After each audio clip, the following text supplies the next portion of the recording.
E Jesus lhe disse: filho, vá em paz, pegue essa maca que até hoje carregou, carregue ela para sua casa. Olha só que interessante. Quando nós recebemos a libertação de Jesus, aquilo que nos carregava passa a ser agora carregado por nós, ser carregado por nós. Aquilo que tinha o controle da nossa vida, passamos agora a exercer o controle sobre ele.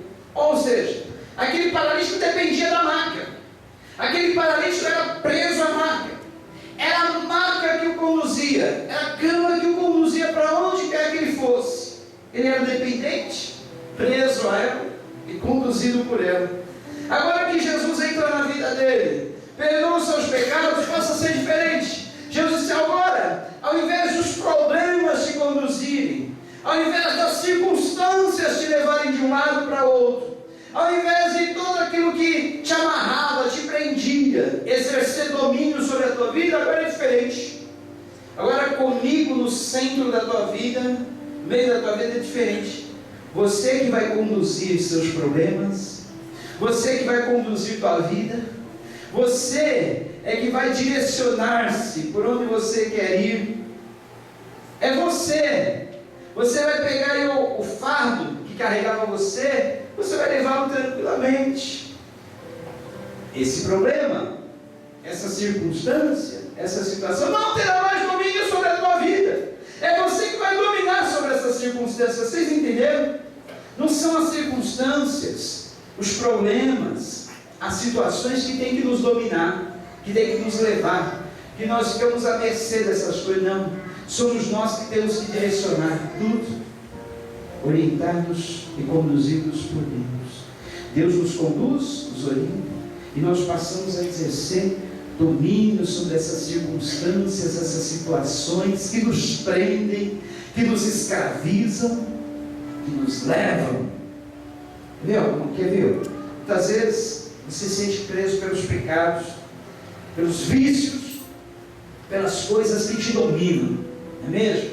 Maus hábitos, pensamentos, de toda espécie. Aí Jesus entra na nossa vida e ele diz: agora, essas coisas que te dominavam, essas coisas que te carregavam, essas coisas que te conduziam, não vão mais te conduzir. É você que vai conduzir essas coisas, é você que vai ter domínio sobre essas coisas, porque eu coloco sobre você esse poder, para você dominar sobre todas essas coisas. E olha, finalmente, o versículo 26, ele pegou o versículo 25, imediatamente ele se levantou na frente deles, pegou a maca em que ele estivera deitado e foi para casa louvando a Deus. Quanto tempo será que esse paralítico não louvava a Deus? Talvez a sua situação se complicasse, ficasse mais extrema exatamente por isso, a falta do louvor. Mas quando nós louvamos a Deus, recebemos libertação. Quando nós louvamos a Deus, recebemos luz. Quando nós louvamos a Deus, portas se abrem, cadeias se rompem, algemas se batem.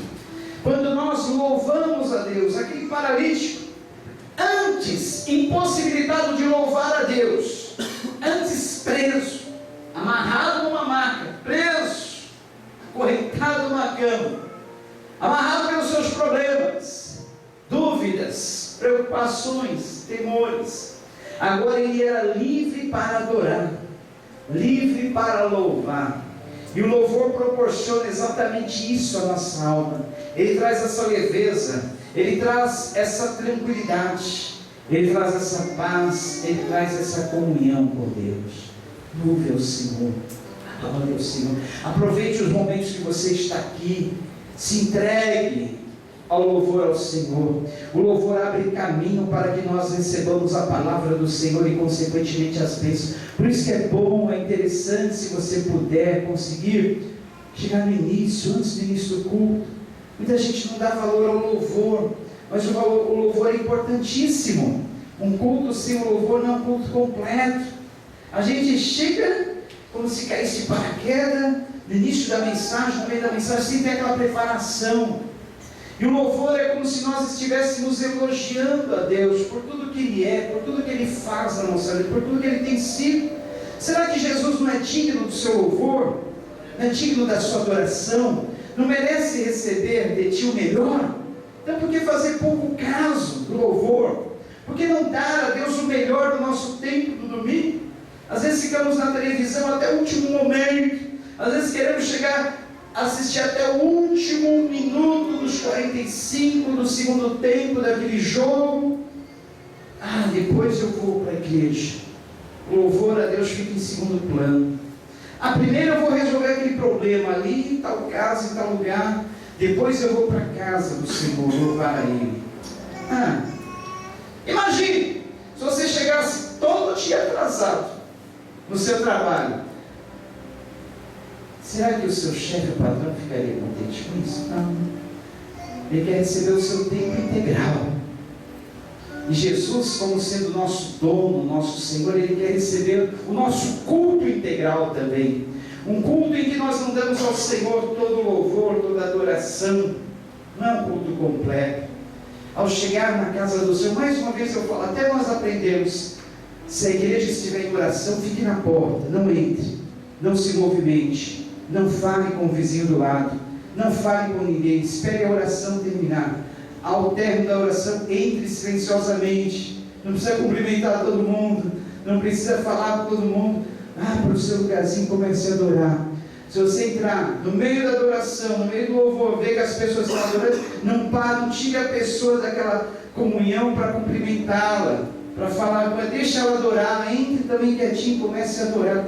Vocês vão ver coisas extraordinárias acontecerem em nosso culto. Por que coisas extraordinárias não acontecem? Porque nós não temos a devida preparação.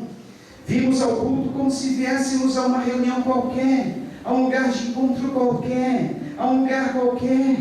Mas aqui é diferente. Aqui não é uma reunião social, aqui não é um ambiente qualquer, é um lugar de adoração, é um lugar onde nós entramos para adorar ao Senhor. Tem um momento da comunhão? Tem. Após o culto que termina cedo, 8h30, no mais tardar 9 horas, é o tempo da comunhão, é o tempo de você conversar, rir, brincar com todo mundo, tomar aquele café, falar bem alto, contar as experiências do dia a dia. Aí é o momento da comunhão, o momento do nosso cafezinho. Não vai embora logo para casa, converse com algumas pessoas, receba os visitantes, dê um sorriso, um abraço a eles, mesmo que você não conheça, faça amizades. Vocês vão ver Deus operando coisas maravilhosas, coisas extraordinárias acontecendo, porque nós viemos para o culto com aquele sentimento de chegar no horário, adorar a Deus, recebemos a palavra de Deus, aquela palavra produzir coisas em nossa vida, e essas coisas continuarem acontecendo durante todos os dias da semana. Eu vou continuar dando essas dicas até eu ver que a gente já aprendeu, tá? Eu vou ser meio cansativo nesse ponto, mas nós temos que aprender essa total reverência com a casa do Senhor, com a casa de oração, porque não é um lugar qualquer, mas é um ambiente diferente, onde nós entramos para adorar a Deus, entramos para entrar na presença do Senhor, louvar a Ele, buscar a Ele em oração e pedir também que Ele nos abençoe. E com certeza, quando o Senhor está em casa, quando o Senhor vê a fé, a união, a perseverança que vence obstáculos, viu, Pedro? Olha, aqueles 4 homens que carregaram o paralítico, eles precisaram ter fé, senão eles não fariam aquilo. Eles precisaram perseverar, e eles perseveraram. Olha, que subia até o telhado, carregando uma maca, abrir um vão no telhado, descer aquele homem, eles precisaram perseverar. Nessa perseverança, eles precisaram romper um monte de obstáculos. Eles precisaram passar pelo meio de pessoas, porque até do lado de fora da casa tinha pessoas. Eles precisaram subir a escada, eles precisaram abrir o espaço. Olha quantos obstáculos, quantas barreiras. Mas eles venceram. E por fim, aquilo que eles buscavam, aquilo que eles esperavam, aconteceu. Você tem vencido os obstáculos para estar na presença do Senhor? Ou você é barrado pelo primeiro obstáculo que vem no caminho? Ah, está chovendo, já é um obstáculo. Não, hoje não vou buscar ao Senhor. Não vou à casa de oração do Senhor. Ih, está muito frio. Outro obstáculo, barreira. Não, não vou sair. Ih, está calor. Outro obstáculo. Não, não vou. Ih, tem uma programação legal na televisão. Não, não vou perder. Outra barreira. Chegou visita em casa. Não, é outra barreira, não vou buscar ao Senhor. Ora, vou dar uma dica. Quando chega a visita na sua casa na hora do culto, foi Deus que levou. Não foi inimigo para te deixar em casa. Foi Deus que levou para você trazer essa pessoa para a igreja. Talvez você não saiba, mas talvez até ela já chegou naquele horário porque ela está louquinha para receber um convite teu. E você não entendeu nada. Ah, eu vou ficar em casa, chegou tal visita, tem que fazer uma sala, fazer um cafezinho e tal. É um momento de dizer, olha, eu estou indo para um lugar maravilhoso. E como eu gosto, aquilo que é bom para mim eu gosto de oferecer para os outros, eu quero te oferecer. Vamos comigo, você não vai se arrepender. Lembro da minha mãe, todo o tempo da minha vida, eu nunca vi ela ficar em casa por causa de uma visita que chegava no domingo. Podia ser o parente mais distante, que ela não via há anos. Dava aquele horário, ela falava assim, olha, vocês se importam, vocês não se incomodam, né? E vocês ficarem aqui à vontade, eu vou para a igreja, eu vou para o meu culto. Se vocês quiserem ir comigo, vão. Se vocês não quiserem, podem ficar aqui. Quando eu voltar, nós continuamos a conversar. E era assim. As visitas ficavam normalmente, ou iam com ela para a igreja, ou ficavam ali, aguardando ela voltar. Ou então diziam, ah não, nós estamos indo embora. Uma das três coisas. E sempre foi assim. Eu nunca vi minha mãe ser impedida de ir à igreja um domingo, por causa de visita. E sabe o que isso gerou no meu coração? Eu comecei a ver que a fé que eles tinham em Deus era real. Que aquele desejo de servir a Deus era real. Eu ficava imaginando como? Eu estou gostando tanto de ver meus primos que eu não vejo há anos. Como é que eles saem de casa com os tios, parece que não vêm há séculos, há anos, e vão para a igreja? Olha, eu pensava, realmente Deus é real. Eles têm prazer em servir esse Deus. Então, os nossos filhos, eles querem ver isso em nós. Se nós realmente temos prazer de servir a Deus, se nada nos impede de estar na casa do Senhor. Porque amanhã depois, quando eles chegarem na adolescência, juventude, eles vão dizer assim, ah, Deus não é tão importante. Deus está em segundo plano. Se meu pai e minha mãe colocam Deus em segundo plano, as visitas em primeiro, ou qualquer outro passatempo, programa de televisão, outro entretenimento em primeiro plano, é porque Deus não é tão importante. Então, para mim, Deus não vai ser tão importante também. Mas quando os nossos filhos veem que nós damos primazia, prioridade nas nossas vidas a Deus, eles também vão dar primazia, prioridade nas suas vidas a Deus.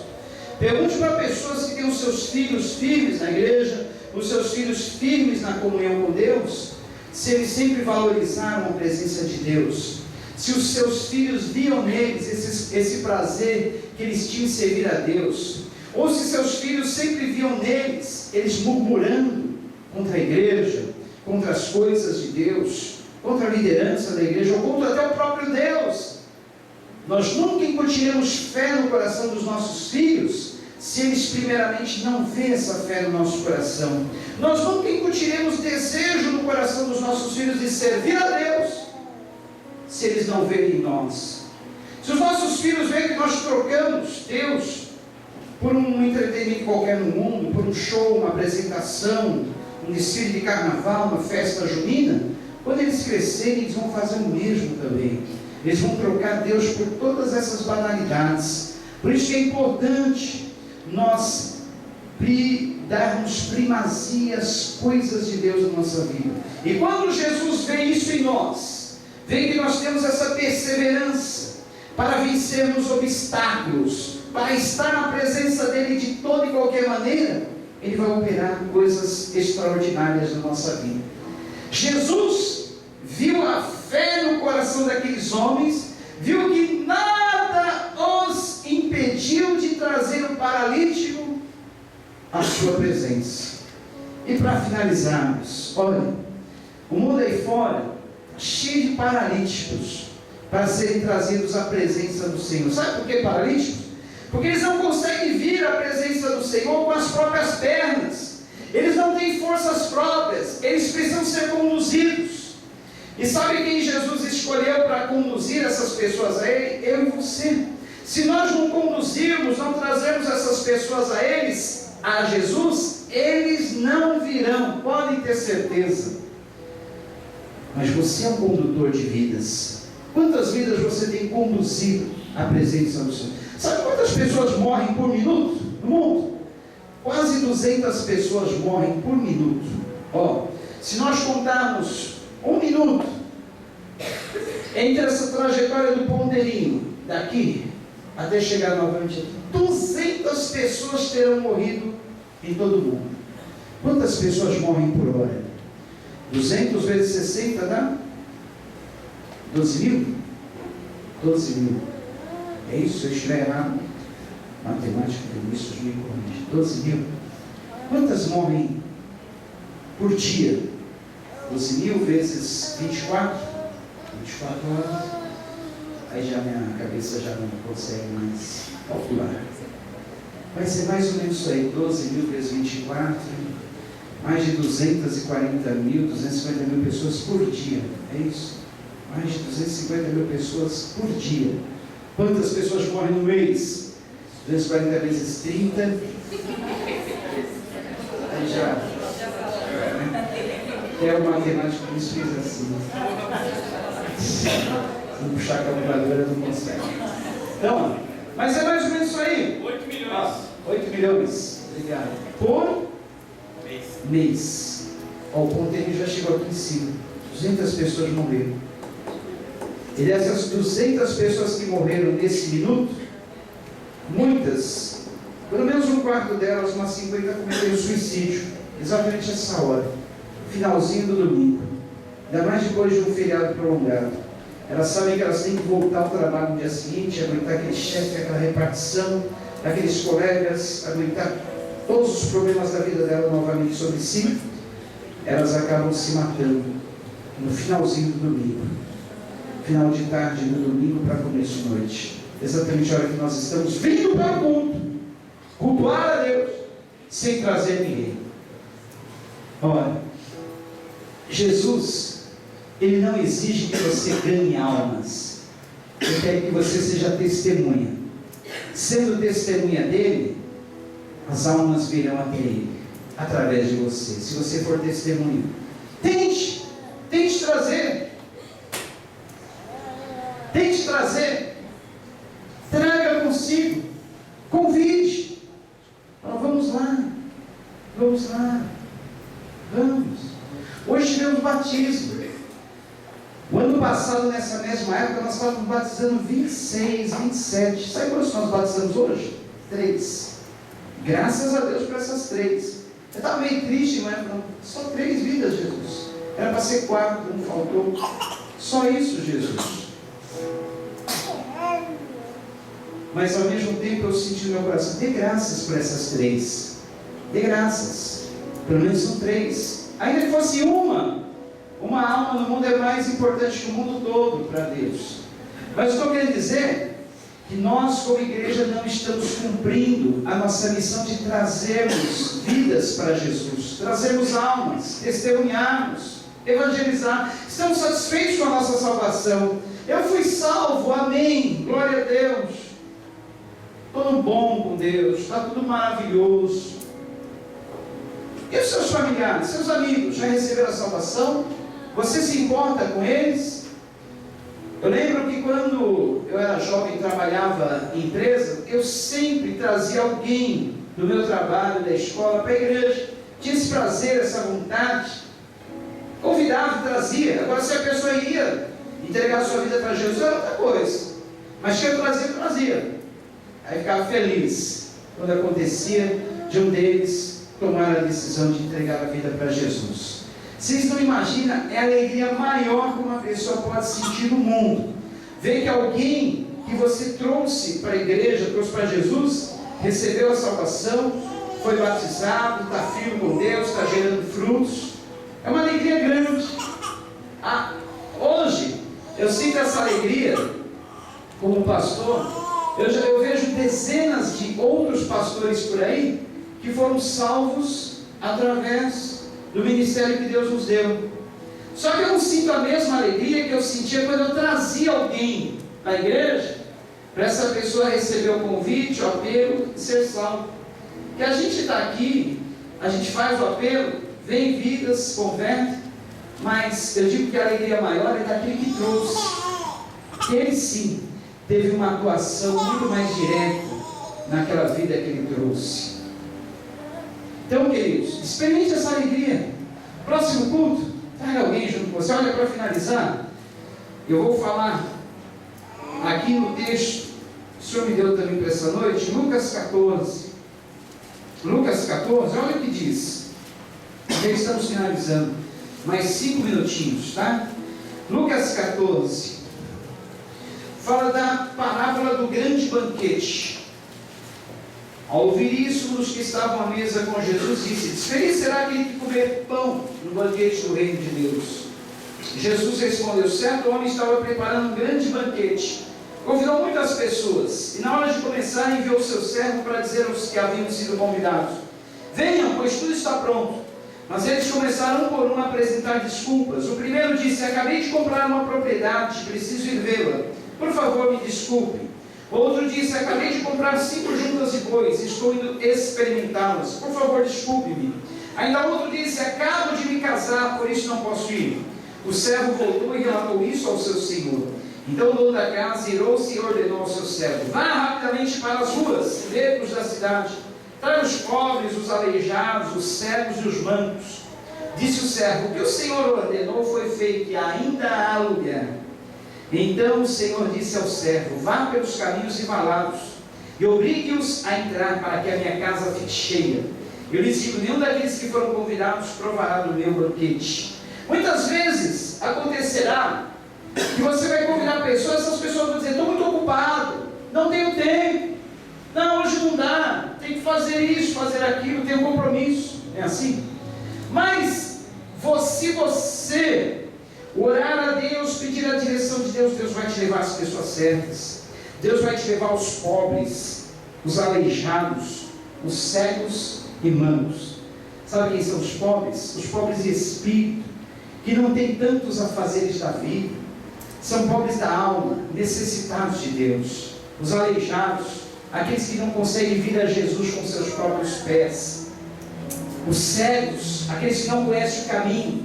E os mancos, não mancos assim fisicamente como eu, mas os mancos que não conseguem andar sem um apoio, sem alguém para eles se apoiarem. Eles precisam de você. Vai e traga essas pessoas. É Jesus que está ordenando: traga essas pessoas para que a minha casa se enche. Jesus gosta de casa cheia.